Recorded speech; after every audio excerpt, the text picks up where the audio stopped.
Hello दोस्तों। तो इंतज़ार की घड़ियां होती हैं ख़त्म। मैं कपिल सर यानी कि आपका मैथ मैन हाजिर हूँ आपकी सेवा में। दोस्तों, मुझे काफ़ी सारे बच्चों के मैसेजेस आ रहे थे कि सर आप जो भी मैथ्स पढ़ाते हो उसकी वीडियोस हमें यूट्यूब पे अवेलेबल क्यों नहीं होती हैं। जितने भी जेके एसएसबी के या एसएससी के एस्पिरेंट्स हैं वो काफ़ी बोलते थे कि सर प्लीज़ यूट्यूब पे वीडियोस लाओ। तो आज से हम इस सीरीज़ को स्टार्ट कर रहे हैं और मुझे ये बताते हुए काफ़ी खुशी हो रही है कि मैं आपको इतनी गारंटी ज़रूर करना चाह रहा हूँ कि जेके एसएसबी के जितने भी आज तक आपको यूट्यूब्स पे मैथ्स की वीडियोस अवेलेबल रही हैं, जितने भी कॉन्सेप्ट, जितने भी टीचर से आपने जो भी पढ़ा है, आपको इस क्लास में उन सबसे 10 गुना ज़्यादा कॉन्सेप्ट्स, क्वेश्चंस और डेप्थ मिलेगी। एक रिसर्च बेस्ड आपके लिए क्वेश्चंस और पैटर्न्स लेके आया हूँ। तो प्लीज़, काफ़ी मेहनत कर रहा हूँ आप लोगों के लिए, और ये सारा फ्री ऑफ कॉस्ट आप लोगों को प्रोवाइड किया जाएगा। अब से आप लोगों को एक पैसा भी नहीं खर्च करना है जेके एसएसबी और एसएससी के मैथ्स के लिए। सो इसलिए प्लीज़ सपोर्ट अस, और आप लोगों की सपोर्ट से ही ये सारी चीज़ें पॉसिबल हो पाएगी। तो पहली वीडियो ऊपर वाले का नाम लेके स्टार्ट करते हैं। चलिए देखिए, नंबर सिस्टम, यह आपका सबसे पहला चैप्टर। जेके एसएसबी में एसआई हो या सम अदर जो एग्ज़ाम्स हैं उसमें भी ये नंबर सिस्टम तो रहता ही है, और साथ ही साथ एसएससी में भी पहला चैप्टर ही नंबर सिस्टम है। तो चलिए नंबर सिस्टम से ही स्टार्ट करते हैं। देखिए, नंबर सिस्टम में हम नंबर्स को सीखेंगे। देखिए, नंबर्स को हम 3 कैटेगरीज में क्या कर सकते हैं, 3 कैटेगरीज में क्लासिफाई कर सकते हैं। पहली टाइप जो होती है वो उसको रियल नंबर होती है, और दूसरी इमेजिनरी नंबर, और रियल और इमेजिनरी नंबर को मिला के बनता है कॉम्प्लेक्स नंबर।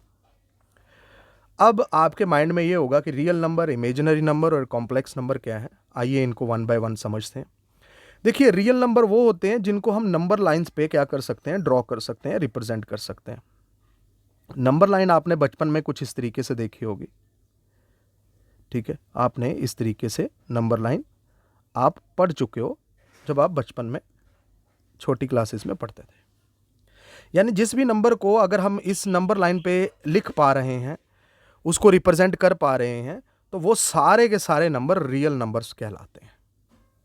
अब ऐसे कौन से नंबर होते हैं जो रियल नंबर कहलाते हैं? ऐसे कौन से नंबर हैं जिनको हम इन नंबर लाइंस पे लिख सकते हैं या रिप्रेजेंट कर सकते हैं? जितने भी बच्चे रैशनल और इर्रेशनल नंबर होते हैं उनको हम इन नंबर लाइंस पे लिख सकते हैं। अब ये रैशनल और इर्रेशनल नंबर क्या है? देखो बच्चे, जो भी नंबर्स जिनको हम P अपॉन Q फॉर्म में लिख सकते हैं, जरूरी नहीं कि वो already P upon Q form में हो, मैं बोल रहा हूं जिनको हम ऐसे लिख सकते हैं वही आपके रैशनल नंबर होते हैं। लेकिन यहां पे कंडीशन एक छोटी सी ये है कि जो डिनोमिनेटर है यानी Q इस केस में, वो 0 नहीं होना चाहिए। मतलब 7 अपॉन 0, तो डिनोमिनेटर यहां पे 0 है, तो इसलिए ये नंबर जो है ये रैशनल नंबर नहीं कहलाएगा। दूसरी बात बच्चों, आपको ये देखना है कि ये रैशनल नंबर फिर होते कौन कौन से हैं। मैंने बोला जिसको P अपॉन Q फॉर्म में लिखा जा सकता हो या जो इस फॉर्म में ऑलरेडी हो, तो वो रैशनल नंबर होंगे। फॉर एग्जाम्पल जैसे 2 अपॉन 3, ये P अपॉन Q फॉर्म में है, इसलिए ये रैशनल नंबर है। इसके बाद बच्चे 7, क्या ये रैशनल नंबर है? बिल्कुल, क्योंकि 7 के नीचे अगर मैं डिनोमिनेटर में 1 लिख दूं तो 7 ही रहेगा ना। हाँ, लेकिन ये P अपॉन Q फॉर्म में लिखा जा रहा है, तो इसलिए 7 is also a rational number, क्योंकि इसको हम P अपॉन Q फॉर्म में लिख सकते हैं डिनोमिनेटर पे 1 रख के, क्योंकि 7 के डिनोमिनेटर में 1 रखेंगे तो 7 ही रहेगा। इसी तरीके से आपके जो नंबर्स हैं अदर्स, जैसे कि -4, ये भी आपका क्या हुआ, रैशनल नंबर, क्योंकि इसके डिनोमिनेटर में भी 0 रखेंगे, 1 रखेंगे, तो ये भी क्या बन जाएगा आपका रैशनल नंबर, क्योंकि -4 डिवाइडेड बाय 1, तो ये -4 ही रहता है, इसमें चेंजेस नहीं आती। इसके बाद बच्चे जैसे कि √4, आप जानते हैं √4 किसके बराबर होता है? 2, और 2 क्या है, रैशनल नंबर है, क्योंकि इसके नीचे 1 लिख सकते हैं और इसे P अपॉन Q फॉर्म में कन्वर्ट हो जाता है बड़े इजीली। आई बात समझ में कि भाई जितने भी आपकी फ्रैक्शंस हैं, यानी ये अपॉन फॉर्म में, जितने भी आपके इंटीजर्स हैं, इंटीजर्स मतलब -2, -4, -6, 1, 2, 3, 4, ये सारे के सारे क्या होते हैं, आपके रैशनल नंबर कहलाते हैं। और बच्चे ज़ीरो भी तो रैशनल नंबर है, क्योंकि ज़ीरो को भी हम P अपॉन Q फॉर्म में लिख सकते हैं, नीचे डिनोमिनेटर में 1 रख के, क्योंकि ज़ीरो को अगर हम 1 से डिवाइड करेंगे तो 0 ही आएगा। ठीक है, चलो अब नेक्स्ट, अब ये जो इंटीजर है ना, इंटीजर में सारे होल नंबर होते हैं, नेचुरल नंबर होते हैं। ठीक है, तो ये हम बारी बारी से डिस्कस करेंगे। चलिए अब इर्रेशनल नंबर की बात करें तो रैशनल नंबर जिसको P अपॉन Q फॉर्म में लिख सकते हैं, इर्रेशनल जिसको हम P अपॉन Q फॉर्म में नहीं लिख सकते। फॉर एग्जाम्पल जैसे कि √2, √2 ये 1 पॉइंट समथिंग कुछ ऐसे आएगा, तो ये हम अपॉन फॉर्म में नहीं लिख सकते, P अपॉन Q फॉर्म में नहीं लिख सकते।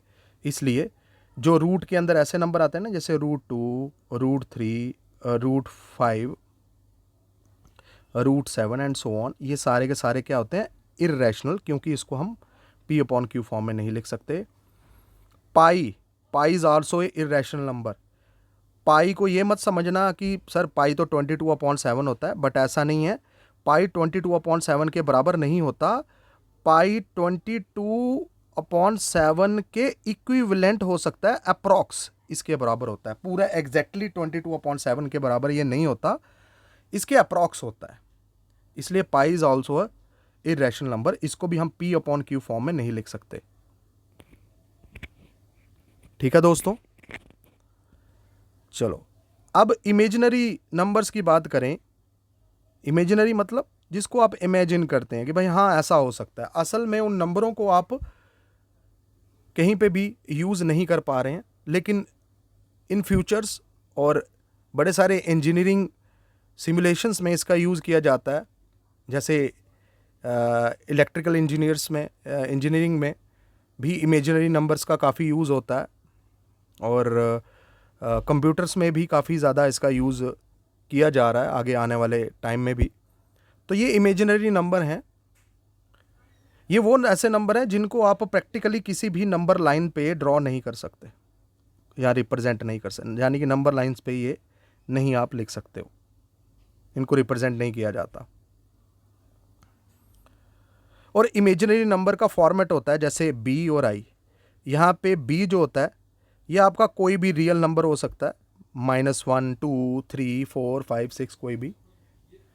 और ये जो I है ये बच्चे आपका इमेजिनरी यूनिट होता है। I is a imaginary unit. और ये I को बोलते क्या है, I को बोलते हैं आयोटा। आयोटा एक इमेजिनरी यूनिट है जिसमें हम इमेजिनरी नंबर्स के साथ लगाते हैं, यूज़ करते हैं। और ये जो I का जो स्क्वायर होता है, आयोटा का स्क्वायर, ये -1 के बराबर होता है, ये याद रखेंगे। अब स्क्वायर जब दूसरी जगह ट्रांसपोज करते हैं तो I की वैल्यू आ जाएगी √1। यानी रूट के अंदर नेगेटिव वैसे पॉसिबल नहीं होता।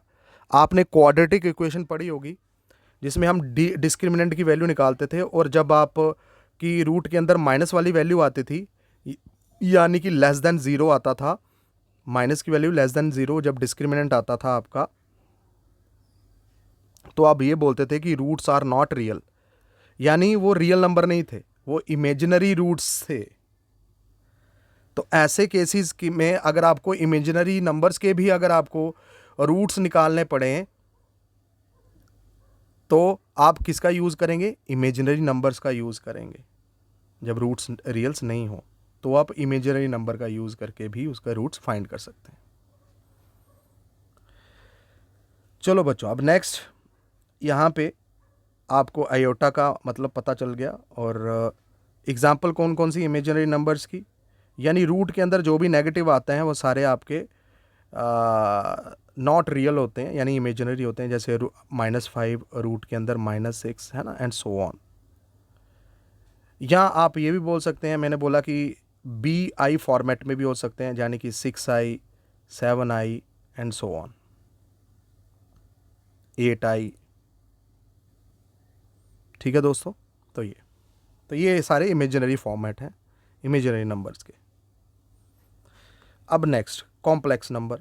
बच्चे कॉम्प्लेक्स नंबर रियल नंबर और इमेजिनरी नंबर को मिला के बनते हैं। मान लो ए आपका अगर कोई इमेजिनरी नंबर है, रियल नंबर है, और BI आपका इमेजिनरी नंबर है, तो दोनों को ऐड करके क्या बन गया आपका complex number. Complex number basically दोनों के एडिशन से बनता है या दोनों के कॉम्बिनेशन से बनता है। एग्जाम्पल कॉम्प्लेक्स नंबर की 7 + 5i, यानी हम ये बोल सकते हैं कि कॉम्प्लेक्स नंबर में रियल पार्ट भी होता है और इमेजिनरी पार्ट भी होता है। ठीक है, जैसे कि ये देख पा रहे हैं, इसमें 7 जो है ये रियल नंबर पार्ट है और 5i जो है ये आपका इमेजिनरी पार्ट है।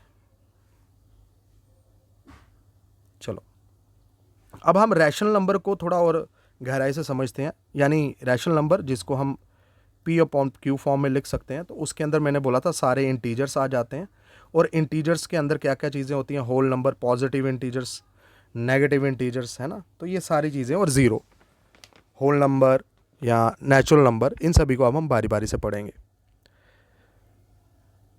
देखो बच्चे, इंटीजर्स क्या होते हैं, जिसमें सारे के सारे नंबर्स और जितने भी नेगेटिव्स हैं उन नंबर्स के इंक्लूडिंग ज़ीरो, उन सभी को हम क्या बोलते हैं, इंटीजर्स बोलते हैं। जैसे कि 0 1 2 3 4 एंड सो ऑन, और -1 -2 -3, यानी पॉजिटिव और नेगेटिव और ज़ीरो को मिला के पूरे के पूरे इंटीजर्स का सेट बन जाता है। यानी इंटीजर्स में आप देख रहे हो तो 3 किस्म के नंबर हैं।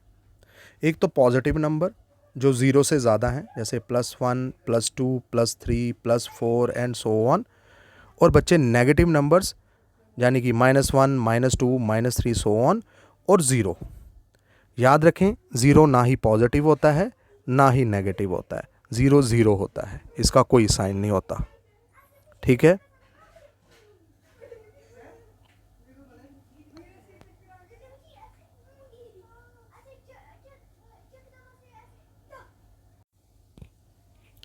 और साथ में जितने भी बच्चों नेचुरल नंबर्स होते हैं वो सारे पॉजिटिव इंटीजर्स होते हैं। यानी पॉजिटिव इंटीजर्स जितने भी हैं ये, इन सभी को हम नेचुरल नंबर बोल सकते हैं।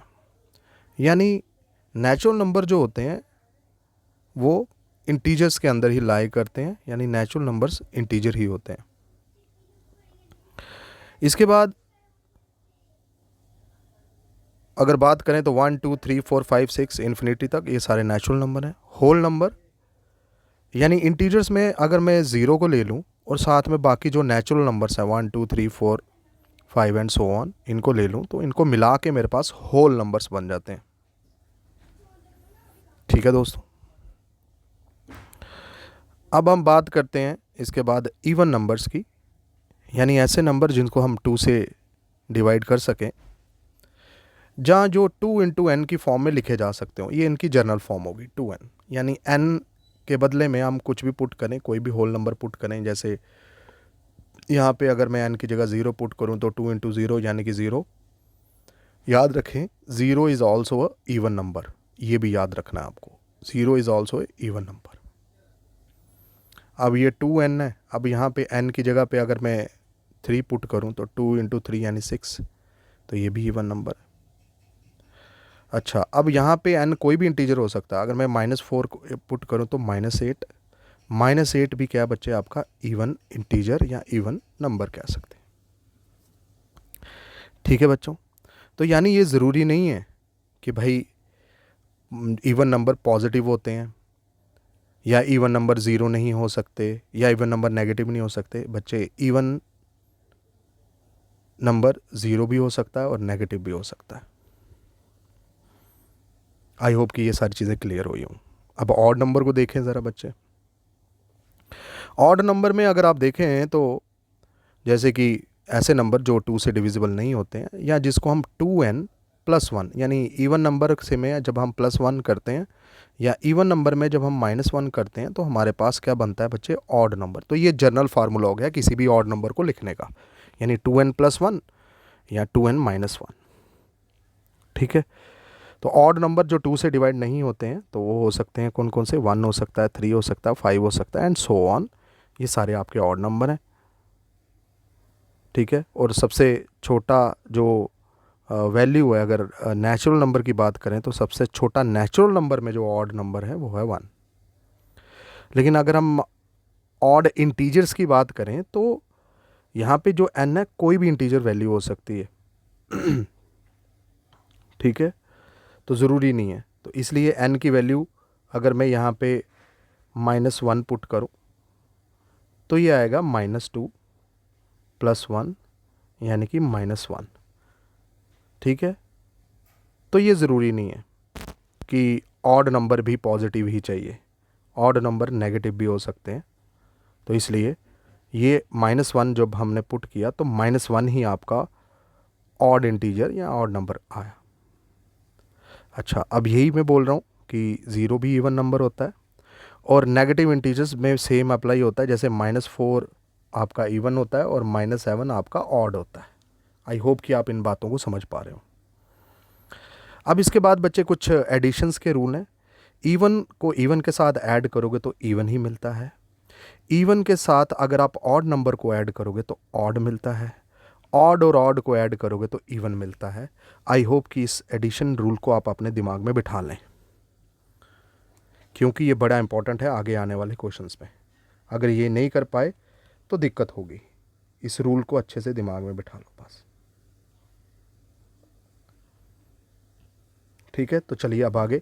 सब्ट्रैक्शन में बच्चे इवन माइनस इवन तो इवन ही आएगा, ऑड में ऑड माइनस करेंगे तो इवन आएगा, इवन में ऑड माइनस करेंगे तो ऑड आता है, ऑड में इवन माइनस करेंगे तो ऑड आएगा।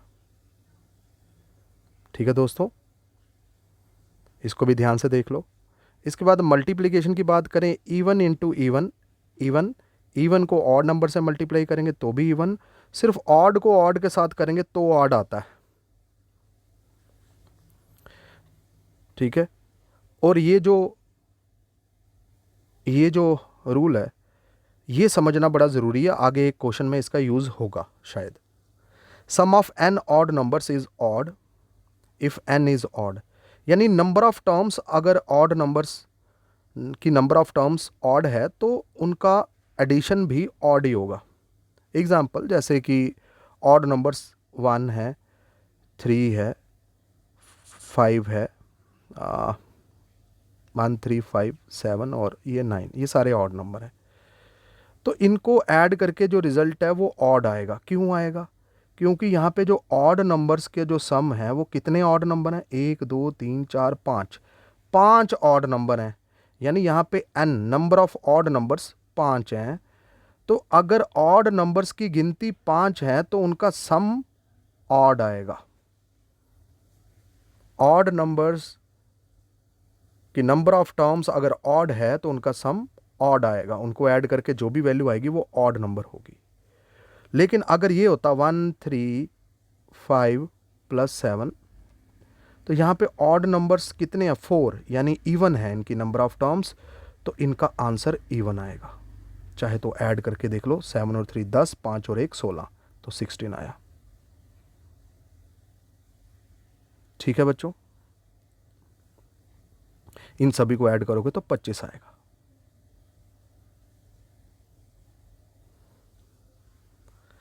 चलो अब इस कंसेप्ट का आगे यूज़ करेंगे। इससे पहले हमारे कुछ क्वेश्चंस हैं इंपॉर्टेंट, और बड़े ही प्यारे क्वेश्चंस आपके लिए लेके आया हूँ, और अच्छे खासे लेवल के क्वेश्चन रखे हुए हैं मैंने। ए और B the even integers and C be the odd integers, which of the following is odd. आपको बताना है इसमें से कौन सा ऑड होगा। बच्चे आपको अभी मैंने बताया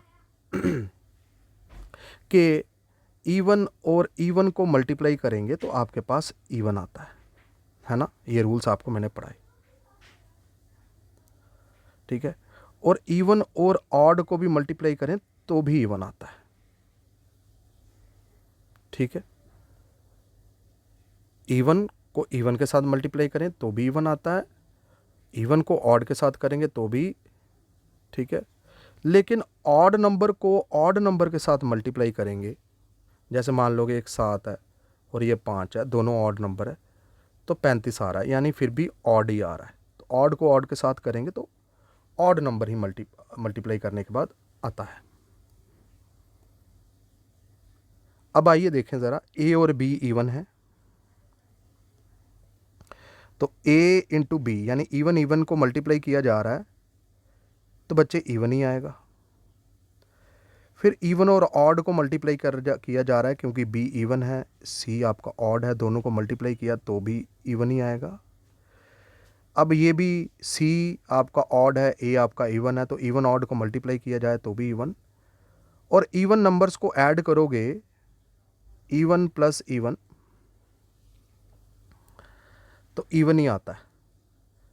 लेकिन इवन प्लस ऑड करेंगे, इवन नंबर्स में जब आप ऑड ऐड करेंगे, फॉर एग्जांपल जैसे कि इवन नंबर 8 है और इसमें एक ऑड नंबर 5 है, ऐड करेंगे तो बच्चे कितना आएगा 13, यानी ऑड आएगा। जब भी इवन और ऑड को ऐड करेंगे तो आंसर ऑड आएगा, यानी ऑड आएगा इसका आंसर।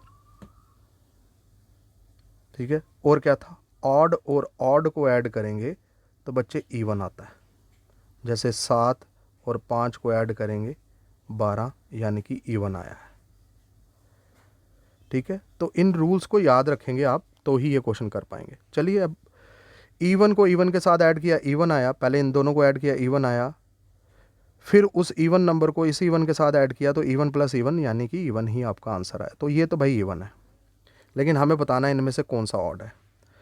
अच्छा, ए इवन है, बच्चे इवन नंबर का जो स्क्वायर होता है, बच्चे इवन का जो स्क्वायर होता है डैट इज़ ऑलवेज इवन, और ऑड नंबर का जो स्क्वायर होता है डैट इज़ ऑलवेज ऑड। तो बच्चे ये भी इवन आएगा, बी का स्क्वायर बी इवन है तो इसका भी इवन ही आएगा। सी ऑड है तो ऑड का जो आएगा आंसर स्क्वायर तो वो ऑड ही आता है। ठीक है, इवन प्लस इवन, इन दोनों को पहले ऐड करें, इवन प्लस इवन इवन, फिर इवन प्लस ऑड ऑड, तो इसका ऑड आ रहा है, तो हमें ये बताना था इसमें से कौन सा ऑड है, तो आ गया सेकंड बी पार्ट। चलो बच्चों, आप क्वेश्चन नंबर सेकंड करें ज़रा। एक्स और वाई दो नेचुरल नंबर हैं, दोनों का सम 2017 है, then what is the value of -1x -1y। ठीक है, दोनों नेचुरल नंबर हैं, दोनों का सम, देखो हमें कुछ ऐसे नंबर हैं जिन दोनों का सम क्या आ रहा है, ये 2017 क्या है, ये भाई आपका ऑड है। देखो बच्चे, अब यहाँ पे ये देखो, ऑड दोनों नंबरों का सम कब आता है, जब एक इवन हो और एक ऑड हो, यानी कि इसमें से एक्स और वाई में से एक इवन होगा और एक ऑड होगा। लेकिन हमें नहीं पता कौन इवन है कौन ऑड, लेकिन इतना ज़रूर है कि दोनों में से कोई एक इवन है और एक ऑड है। ठीक है, मान लो कि अगर इनमें से अगर x आपका इवन है तो -1 की पावर अगर इवन होती, प्लस दूसरा -1 अगर y फिर ऑड होगा, फिर y की पावर अगर वो ऑड होती, y अगर ऑड होता तो क्या होता बच्चों, देखो -1 की पावर अगर कोई भी इवन नंबर है, जैसे 2 है, 4 है, 6 है, तो ये 1 हो जाता है। लेकिन अगर -1 की पावर कोई भी ऑड नंबर है, यानी कि 3 है, 5 है, 7 है, तो ये -1 ही रहता है। यानी इवन है तो ये आपका +1 हो जाएगा, और ये ऑड है पावर तो ये -1 हो जाएगा, और एक +1 है और एक -1 है तो ये हो जाएगा 0, यानी ऑप्शन सी आपका आंसर आ जाएगा।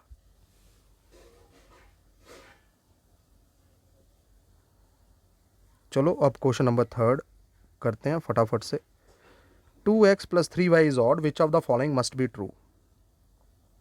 देखो बच्चे, 2 से x को मल्टीप्लाई किया और दोनों का जो एडिशन है वो ऑड है, यानी ये पार्ट आपका या एक इवन होना चाहिए और एक ऑड होना चाहिए। लेकिन 2x क्या हो सकता है, अगर x आपका इवन है, यानी 2 के साथ अगर आप इवन नंबर को मल्टीप्लाई करेंगे, यानी 2 × एक इवन नंबर ले लेते हैं रैंडमली 8, तो भी इवन आता है।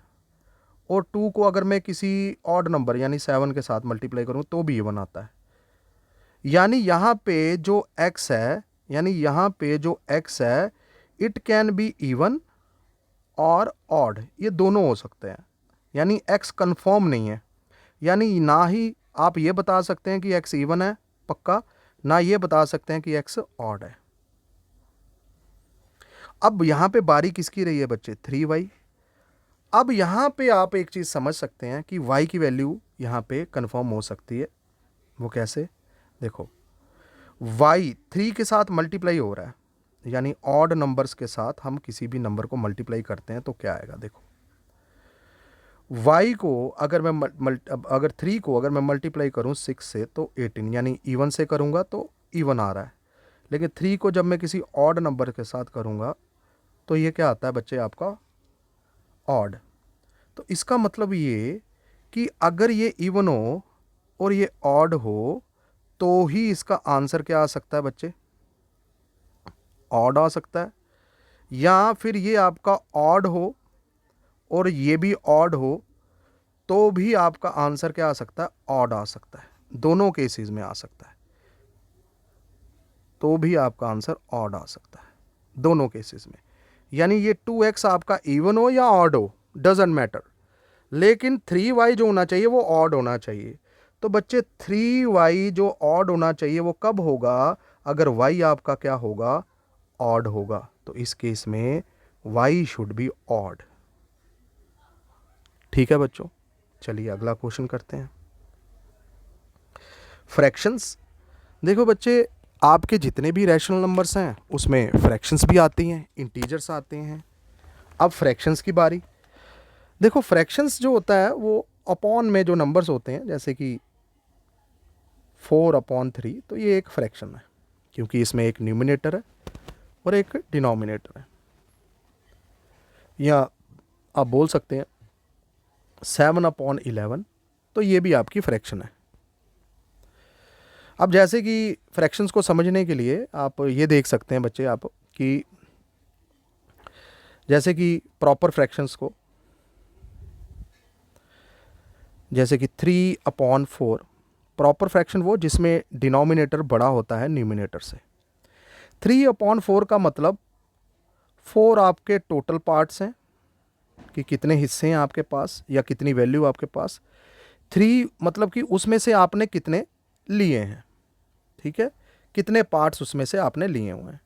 जैसे कि जब आप बोलते हैं कि भाई आपके पास एक पिज़्ज़ा है, मान लो ये एक पिज़्ज़ा है, इसके आपने 4 इक्वल पार्ट्स किए हैं, 1 2 3 4, 4 पार्ट्स इक्वल पार्ट्स किए हैं।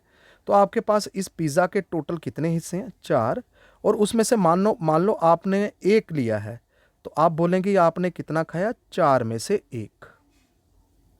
अगर आप 3 हिस्से खाते तो आप बोलते सर 4 में से 3 इसकी फ्रैक्शन हो जाती। एक और एग्जांपल लेते हैं, जैसे कि अगर ये आपका एक केक है, इसके मैं अगर 8 हिस्से कर दूं इक्वल, मान लो कि एक लड़के ने इस 8 में से 3 हिस्से खा लिए, तो आप बोलेंगे सर इस एक केक कितने पार्ट्स हैं? इस एक केक के कितने पार्ट्स हैं? 8। और उसमें से आपने कितने लिए हैं? 3। तो इसकी फ्रैक्शन हो जाएगी 3/5। अगर वो 5 हिस्से लेता तो 5/8 हो जाता।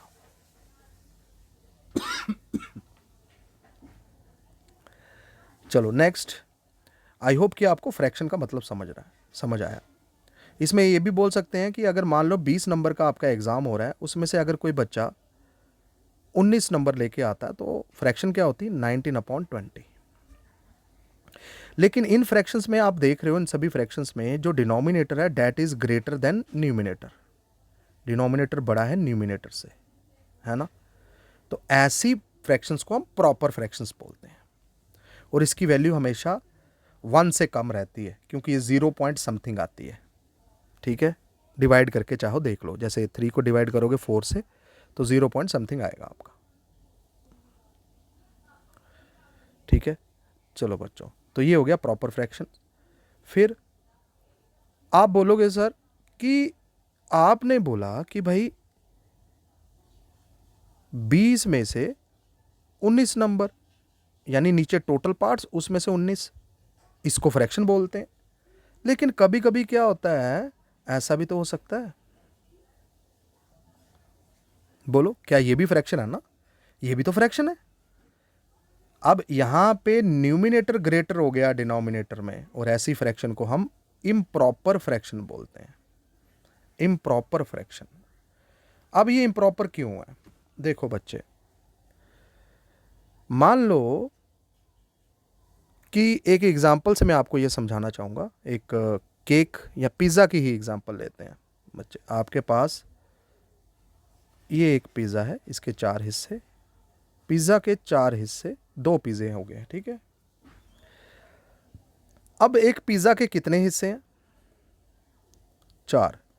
एक पिज़्ज़ा के कितने हिस्से हैं? 4।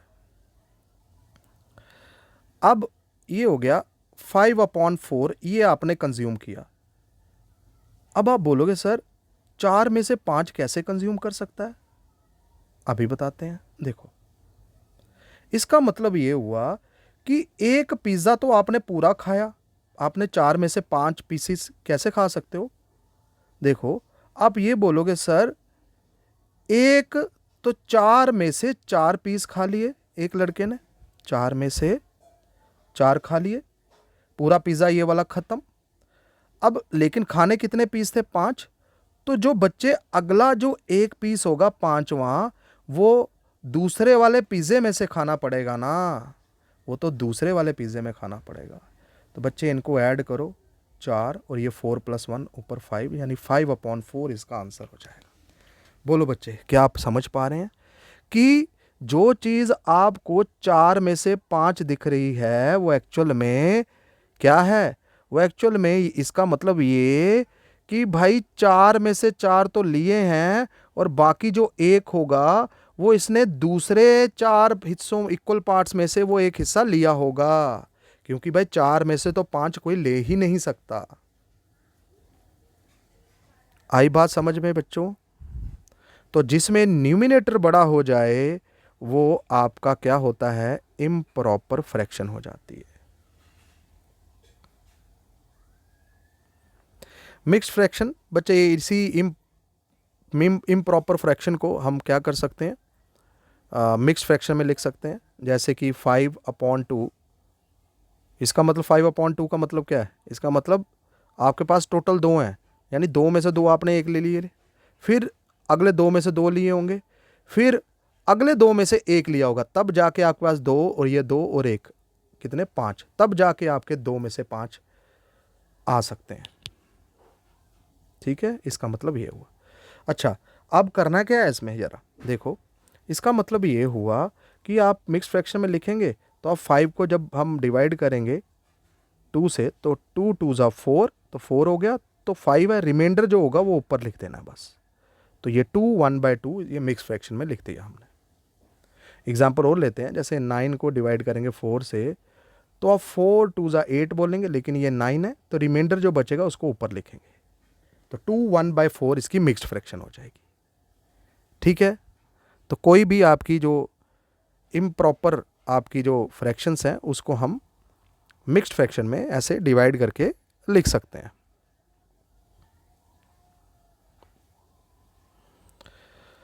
चलो बच्चों, अब नेक्स्ट है आपका यहाँ पे लाइक फ्रैक्शंस। लाइक फ्रैक्शंस वो होते हैं जिसमें डिनोमिनेटर सेम रहता है, जैसे कि 2/7 5/7 दोनों में डिनोमिनेटर सेम है 7 7, इसलिए ये लाइक फ्रैक्शंस है। अनलाइक फ्रैक्शन जिसमें डिफरेंट डिनोमिनेटर्स होते हैं, जैसे 1/3 और ये 2/5, यहाँ पे डिनोमिनेटर 3 है, दूसरी जगह 5 है, इसलिए दोनों अनलाइक हो गए।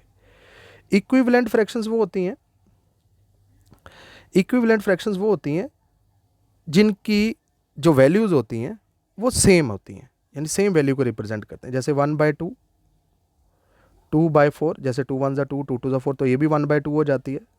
4/8, जैसे 4 1 ज़ा 4 4 2 ज़ा 8, जैसे 8/16, तो ये भी 1/2 हो जाती है। तो ये सारी की सारी इक्विवेलेंट फ्रैक्शंस कहलाएंगी। यूनिट फ्रैक्शंस उसको बोलते हैं जिसमें न्यूमिनेटर 1 हो, जैसे 1/2 1/3 1/4 1/5 एटसेट्रा।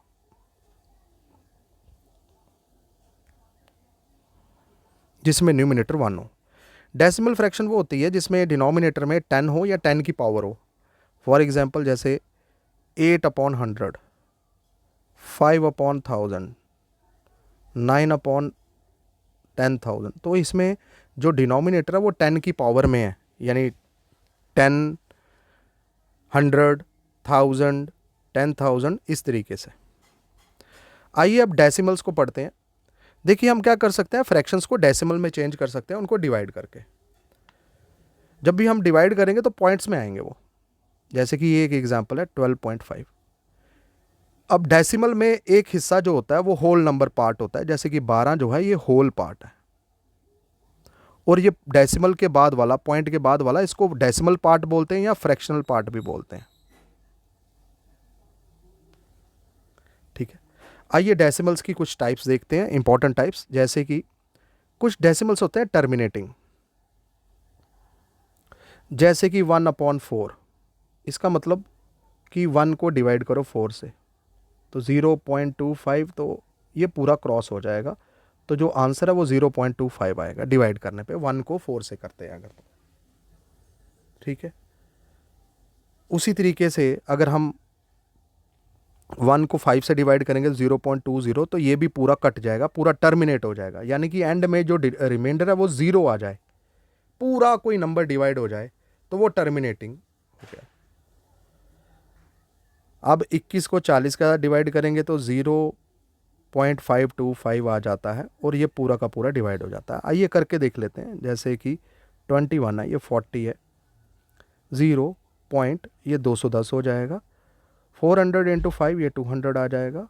यहाँ पे ये 10 आ गया, फिर ये 0 बना देंगे और इधर 2 कर देंगे, तो 42 ज़ा 80, तो फिर ये 20, एक 0 लग गया।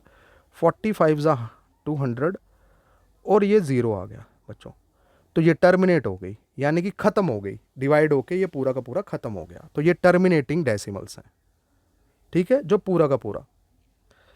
अब आगे होते हैं नॉन टर्मिनेटिंग रेकरिंग डेसिमल्स, यानी कि जब आप डिवाइड करने लगते हो ना तो वो डिवाइड होता ही नहीं है इन्फिनिटी तक, वो बार बार वो नंबर रिपीट होते जाता है।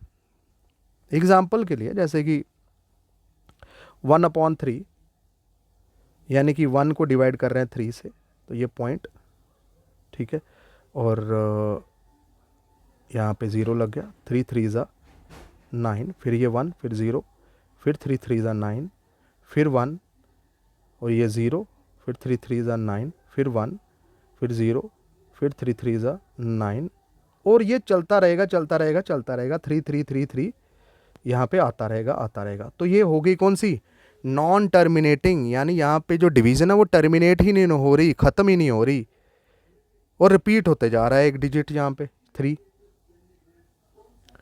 तो ऐसी डेसिमल्स को 0.333333 जो कभी भी ख़त्म ही नहीं हो रहे, तो ऐसी डेसिमल्स को हम क्या बोलते हैं, प्योर रेकरिंग डेसिमल्स या नॉन टर्मिनेटिंग रेकरिंग डेसिमल्स। इसमें क्या होता है कि या तो कोई एक डिजिट बार बार रिपीट होता है, या कोई दो दो डिजिट्स या पैटर्न कह सकते हैं वो रिपीट हो रहे हैं। 3 3 के भी पैटर्न्स रिपीट हो सकते हैं, 4 4 के भी पैटर्न्स या नंबर्स या डिजिट्स वो रिपीट हो रहे होते हैं डेसिमल के बाद, पॉइंट के बाद, ठीक है। जैसे कि 8 को डिवाइड करोगे 9 से तो 0.8888 आता जाएगा। लेकिन बच्चे जो चीज़ रिपीट हो रही है ना उसको हम क्या लिख सकते हैं, उसके ऊपर बार लिख सकते हैं। जो हिस्सा रिपीट हो रहा है उसके ऊपर बार, यहाँ पे 8 रिपीट हो रहा है, इसके ऊपर बार लिख सकते हैं। अब यहाँ पे 91 को 99 से डिवाइड करेंगे तो 0.919191 आ जाएगा। तो यहाँ पे बच्चे 91 बार बार रिपीट हो रहा है, 919191, और इसलिए इसके ऊपर हम क्या डाल देंगे, बार डाल देंगे। तो जो चीज़ बार बार रिपीट हो रही है उसके ऊपर बार। जैसे कि अभी हमने किया कि 1/3 जो होता है 0.3333 रिपीट होता जा रहा है, तो हम क्या कर सकते हैं, हम जो चीज़ रिपीट हो रही है 3 उसके ऊपर बार डाल सकते हैं, ठीक है बच्चों। आइए अब करते हैं मिक्स्ड रेकरिंग। मिक्स्ड रेकरिंग में भी रीअक्कर हो रहा है, रिपीट हो रहा है नंबर। रिकरिंग का मतलब रेपिटेशंस, तो यहाँ पे भी डिजिट्स रिपीट हो रहे होंगे डेसिमल के बाद, पॉइंट के बाद, लेकिन उन रेपिटेशन से पहले कुछ ऐसे डिजिट भी हो सकते हैं जो रिपीट नहीं हो रहे हो। एग्जाम्पल के लिए जैसे कि 1/6, 1 को अगर मैं 6 से डिवाइड करूँगा तो ये आएगा 0.1, ये आएगा 0.16666 सो ऑन। यानी कि डेसिमल के बाद ये जो 1 है ये रिपीट नहीं हो रहा, लेकिन 6 रिपीट हो रहा है। तो ऐसे डेसिमल्स को हम मिक्स्ड रिकरिंग डेसिमल्स बोलते हैं। यानी इसमें कुछ ऐसे नंबर होंगे जो रिपीट नहीं हो रहे होंगे डेसिमल के बाद, और कुछ ऐसे होंगे जो रिपीट भी हो रहे होंगे, तो दोनों होंगे। जैसे ये 8 को डिवाइड किया 45 से तो 0.177 आया, तो यहाँ पे 1 रिपीट नहीं हो रहा, लेकिन 7 रिपीट ज़रूर हो रहा है। हाँ, जो रिपीट हो रहा है बच्चे उसको हम क्या बोल सकते हैं, उसके ऊपर हम क्या लिखते हैं, उसके ऊपर हम बार डाल देते हैं, यानी 6 यहाँ पे रिपीट हो रहा है। और इसको भी हम लिख सकते हैं 0.1 और 7 रिपीट हो रहा है तो 7 के ऊपर बार। अब एक चीज़ मैं यहाँ पे आपको समझाना चाह रहा हूँ, देखो जो आपके टर्मिनेटिंग थे जिसमें कोई भी वैल्यू पूरी तरह डिवाइड हो पा रही थी, उसका जो डिनोमिनेटर होगा, जैसे यहाँ पे 4 है, 5 है, 40 है, ये हमेशा या तो 2 का मल्टीपल होगा, यानी 1/4 में देखिए ज़रा, ये जो 4 है ये इसके प्राइम फैक्टर्स अगर निकालें तो 2 × 2 यानी 2 का स्क्वायर बना, तो यहाँ पे अगर जो भी होगा वो 2 का फैक्टर होंगे, इसके प्राइम फैक्टर्स 2 होगा या तो 5 होगा, तो यहाँ पे 2 है। उसी तरीके से देखो 1/5, तो यहाँ पे जो फैक्टर है वो क्या है, 5 है डिनोमिनेटर्स का। और 21/40, 40 यानी 2 का क्यूब 8, 8 × 5 40, तो इसकी 40 की प्राइम फैक्टराइजेशन करेंगे, इसके प्राइम फैक्टर निकालेंगे तो वो आएगा कितना, 2 × 2 × 2 × 5, 2 to the 4, 4 to the 8, 8 5 सा 40 है ना, तो प्राइम फैक्टर। तो यानी कि यहाँ पे फैक्टर क्या दिख रहे हैं, या तो 2 दिख रहा है या तो 5 दिख रहा है, या तो दोनों दिखेंगे। तो ऐसे में जो टर्मिनेट डेसिमल होंगे उनकी पहचान ही यही है कि उनके डिनोमिनेटर में आपको या तो 2 दिखेगा या तो 5 दिखेगा, या तो 2 और 5 दोनों दिख सकते हैं। जैसे कि 1/4 में आपको 2 दिख रहा था, 1/5 में आपको 5 दिख रहा था, और यहाँ पे आपको 40 में आपको 2 और 5 दोनों दिख रहे थे। तो आप ये देख लेंगे कि जिसके भी डिनोमिनेटर के आप प्राइम फैक्टर निकालेंगे, अगर उसमें सिर्फ 2 आ रहा है, सिर्फ 5 आ रहा है, या 2 और 5 दोनों आ रहे हैं उसके प्राइम फैक्टर्स में, तो वो क्या होंगे, आपके टर्मिनेटिंग डेसिमल होंगे। हाँ, 2 और 5 के अलावा और कोई फैक्टर नहीं होना चाहिए उसका, ये ध्यान रखना। अब नॉन टर्मिनेटिंग रेकरिंग डेसिमल में क्या होगा, नॉन टर्मिनेटिंग में सीधी सी बात है, 2 और 5 को छोड़ के अगर कोई अलग फैक्टर भी डेसिमल में आ रहा है, अगर कोई और फैक्टर भी उस डिनोमिनेटर का बन रहा है 2 और 5 को छोड़ के, तो वो आपका नॉन टर्मिनेटिंग हो जाएगा। एग्जाम्पल के लिए जैसे कि ये दिया हुआ इसमें, जैसे 1/3, तो डिनोमिनेटर पे क्या है भाई, 3, 3 का फैक्टर 3 ही है, यानी कि 3 होता क्या है, 2 और 5 तो नहीं है ना, 3 है सिर्फ, तो इसलिए ये कौन सा हो गया, नॉन टर्मिनेटिंग रेकरिंग। दूसरा, जैसे कि 8/9, अब डिनोमिनेटर 9 के फैक्टर देखेंगे तो वो है 3 × 3 यानी 3 का स्क्वायर, तो इसका फैक्टर 3 है, 2 और 5 नहीं है, 3 है, इसलिए ये कौन सा हो गया भाई, आपका नॉन टर्मिनेटिंग रेकरिंग डेसिमल। जैसे कि 1/7, यहाँ पे जो डिनोमिनेटर है वो किसका फैक्टर, इसका फैक्टर 7 का फैक्टर क्या है, 7 प्राइम फैक्टर, तो ये भी क्या है भाई, आपका नॉन टर्मिनेटिंग रेकरिंग डेसिमल है। ठीक है, यानी 2 और 5 को अलावा अगर कोई और डिनोमिनेटर का प्राइम फैक्टर है तो वो आपका जो फ्रैक्शन होगी वो आपकी नॉन टर्मिनेटिंग डेसिमल बन जाएगी, non terminating recurring decimal. Recurring का मतलब रिपीटिंग। मिक्स्ड रेकरिंग में आपको 2 और 5 के साथ साथ दूसरा फैक्टर दिखेगा, यानी दोनों होंगे। अब 2 और 5 में से कोई एक या दो, और उसके साथ साथ एक और होगा 2 और 5 को छोड़ के, 3 हो सकता है, 7 हो सकता है, 11 हो सकता है। एग्जाम्पल जैसे 1/6, 6 के प्राइम फैक्टर होते हैं 2 और 3। तो आप देख रहे हैं यहाँ पे 2 दिख रहा है और साथ में 2 और 5 के अलावा एक और फैक्टर दिख रहा है 3, तो दोनों दिख रहे हैं। तो ऐसे फ्रैक्शंस को हम बोल सकते हैं मिक्स्ड रेकरिंग डेसिमल्स। ठीक है, मिक्स्ड रेकरिंग डेसिमल मतलब कि इसमें कोई एक नंबर जो होगा या दो जो नंबर होंगे वो रिपीट नहीं हो रहे होंगे, लेकिन बाकी कुछ ऐसे नंबर होंगे जो रिपीट भी हो रहे होंगे। जैसे कि ए बी यहां पे रिपीट नहीं हो रहा, लेकिन C D C D C D C D repeat हो रहा है। जैसे कि 1/6 में 1 रिपीट नहीं हो रहा, लेकिन बाकी सारे रिपीट हो रहे हैं। उसी तरीके से बच्चे यहाँ पे 45 की प्राइम फैक्टराइजेशन अगर हम करें 5 × 9, ठीक है, 9 को लिख सकते हैं 3 × 3, 9 और 5 45। तो 45 की यानी डिनोमिनेटर की फैक्टराइजेशन 3 × 3 × 5 हो गई। तो आप देख सकते हैं यहाँ पे एक फैक्टर आपको 3 दिख रहा है और एक फैक्टर आपको 5 दिख रहा है। तो मैंने अभी बोला कि जिसके डिनोमिनेटर में आपको 2 और 5 में से कोई एक फैक्टर अगर दिख रहा है और साथ में दूसरा इसके अलावा दिख रहा है, तो वो आपके मिक्स्ड रेकरिंग बन जाएंगे। ठीक है, चलो अब यहाँ पे क्वेश्चन आ जाता है इसके ऊपर, विच of the following is a terminating decimal. कौन सा इसमें टर्मिनेटिंग है? टर्मिनेटिंग में या तो 2 होना चाहिए या तो 5 या बोथ, दोनों होने चाहिए, तो वो टर्मिनेटिंग होगा और इसके अलावा कोई और नहीं होना चाहिए। ठीक है, जैसे ये है आपका 20, तो 20 की फैक्टराइजेशन 4 × 5 यानी 2 × 2 4 × 5। तो यहाँ पे आपको 2 और 5 दोनों दिख रहा है, तो ये क्या होंगे? Terminating decimal. वहीं अगर 45 को देखेंगे तो ये 2, ठीक है, और इसमें 3 भी होगा क्योंकि 45 जो है, तो इसमें आपको ये फैक्टर्स दिख जाएंगे, तो इसलिए 45 नहीं हो सकता। 30 में आपको 3 भी दिख रहा है, 42 में भी आपको 3 दिख रहा है, तो इसमें 3 3 3 3 सभी के फैक्टर हैं इन तीनों के, तो 2 और 5 के अलावा और कोई फैक्टर नहीं होना चाहिए, तो इसलिए ये आपके टर्मिनेटिंग नहीं हो सकते। टर्मिनेटिंग में या तो 2 होगा या 5 होगा या दोनों एक साथ हो सकते हैं। तो पहले ऑप्शन इसका राइट आंसर।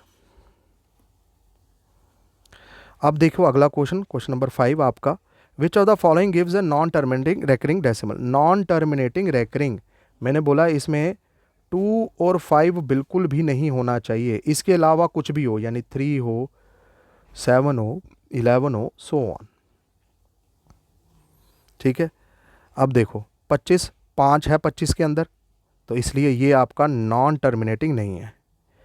50 में आपका 5 दिख रहा है, 5 50, 5 और 2 दोनों दिख रहे हैं, तो ये भी भाई आपका नॉन टर्मिनेटिंग नहीं है, टर्मिनेटिंग है। 40 में आपका 2 का क्यूब 8 8 × 5, तो ये भी आपका टर्मिनेटिंग है, नॉन टर्मिनेटिंग नहीं है। 45 में आपको, क्योंकि 45 है, 45 के प्राइम फैक्टर अगर निकालेंगे तो 3 तो होगा ही बीच में, है ना। देखो प्राइम फैक्टराइजेशन देखो, 3 15 15 × 3 × 5 यानी कि 3 का स्क्वायर × 5, तो यहाँ पे 3 भी दिख रहा है, 5 भी दिख रहा है आपको, तो इसलिए ये आपका क्या होगा? नॉन टर्मिनेटिंग रेकरिंग डेसिमल्स, तो ये डी आ जाएगा आपका। ठीक है, बेसिकली इसको मिक्स्ड भी बोल सकते हैं, कोई वो दिक्कत नहीं है। अच्छा, अब non terminating non recurring decimal, यानी कि टर्मिनेट भी नहीं हो रही है डिवीजन, और नॉन रेकरिंग डेसिमल यानी कि रिपीटिंग भी नहीं हो रहे हैं, उसमें जो डिजिट्स हैं रिपीट भी नहीं हो रहे, पैटर्न रिपीट नहीं हो रहा। जैसे कि √3 की वैल्यू होती है 1.7320। देखो यहाँ पे ना, एक तो ये चलती जा रही है, कभी ख़त्म नहीं हो रही, नॉन टर्मिनेटिंग डिवीज़न है, और दूसरी इसमें डिजिट्स देखो, कोई भी पैटर्न यहाँ पे रिपीट नहीं हो रहा, सब ऐसे अलग अलग और कोई पैटर्न रिपीट नहीं हो रहे। पाई की वैल्यू भी 3.14 ये समथिंग ये आगे होती जा रही है, टर्मिनेट भी नहीं हो रहे और रिपीट भी नहीं हो रहे। ऐसे नंबरों को हम P/Q फॉर्म में नहीं लिख सकते, यानी कि ये इर्रेशनल नंबर होते हैं। तो जो भी non terminating non recurring decimal होते हैं उन्हीं को हम इर्रेशनल नंबर भी बोलते हैं।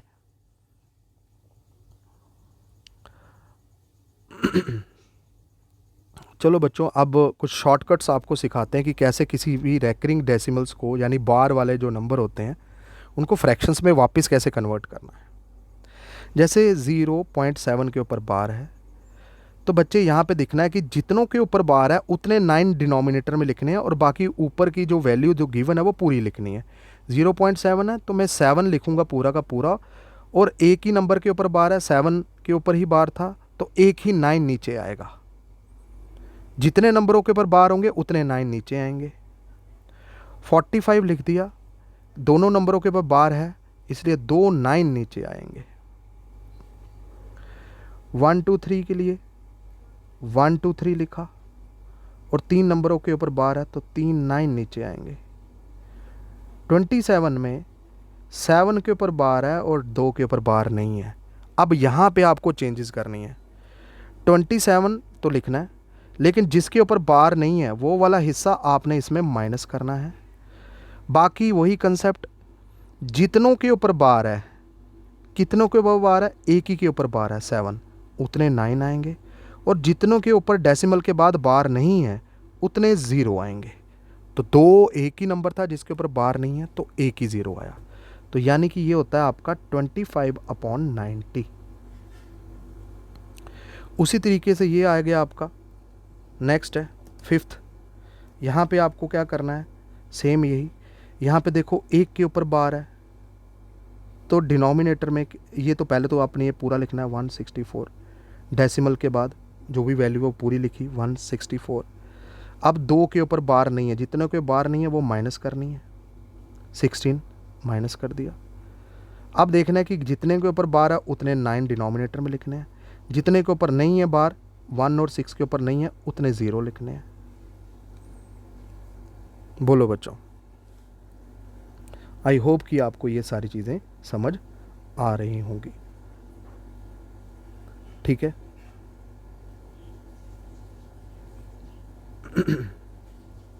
तो इसको लिखेंगे 148/900।